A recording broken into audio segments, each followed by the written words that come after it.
How much extra range do you get out of this battery pack now? So the battery pack is about 35% larger. The claimed range is about 35% more. So it's in the region of 430 or 440 kilometers, right? Which is again going by modern day yardsticks of what we are seeing. It's not again wow. It's Yeah, but it's survivable. Yeah, it's survivable. So, for instance, people will automatically compare this to, let's say, the Mahindra BEs or the XEV 9E. And I'm going to say that you have to be in two different mind states when you're picking between these two. This is a practical, simple choice. That's more about flamboyance, that's more about the experience. And that's why you'll go for that. And the prices do not really overlap. The Mahindra BE starts a couple of lakhs above this. The closest that will come to the Pro will be the base variant of the Creta Electric. It has about the same battery, same motor. I mean, 135, 136 PS, 38, 42, that kind of stuff. So it's very similar, but practicality of this car in terms of size and boot space, all of that is great, right?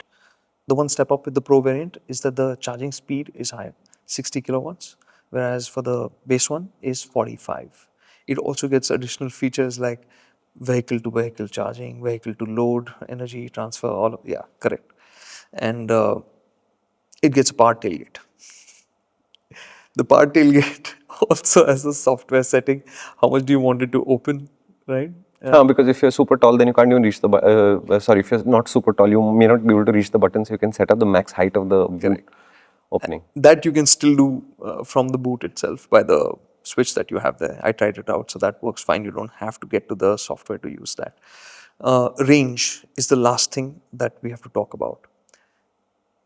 In my first stint from the airport to Noida, to Greater Noida, the prediction that I saw, the consumption that I saw, showed that this car can do 380 kilometers. This was in the first half of the day. I started off at about 10 or so, and I spent time getting there, stopping, making notes, all of that. So it would have been, let's say, 11:30, 12 maybe by the time I got there. So in that much time, the distance traveled and energy consumed indicates that this car can do 380 kilometers. And this is largely urban driving, but Delhi isn't really slow. Super slow, yeah. You have good roads, you can travel at fairly decent speeds. And especially as you get out into Greater Noida, you are traveling on that highway, which is quick. So that's a good thing. But post that, as we got into the second half of the day, I saw that the range was not living up to those expectations. Okay. And I'm going to say right now that I'm taking this completely with a pinch of salt, because what was happening was I constantly felt that the cooling system is working all the time.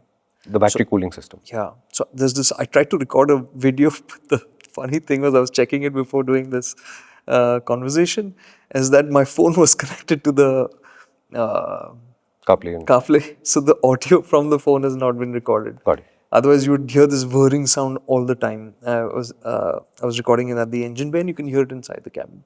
So the heat factor was something that I think has played havoc that time as well, and played havoc this time as well. Right. So if you're constantly in hotter climates, this car is a little bit sensitive to it. I think it's something which that is it's not a dangerous thing. What he's basically saying is, it is controlling how much can I give you from the battery, and on a really hot day like this one, remember he's getting heat warnings on his phone from the government saying whatever, be careful, etc. So it is an exceptionally hotter day also, but this car is at that point managing the battery capacity and managing how much discharge I can give, and therefore the range numbers may not be representative of what the actual picture will be.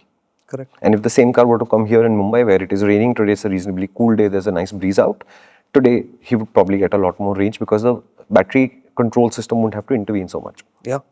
So it's automatically consuming energy also to cool the battery pack, because it's actively cooled, right? And it's also cooling the cabin. It's working hard for that as well.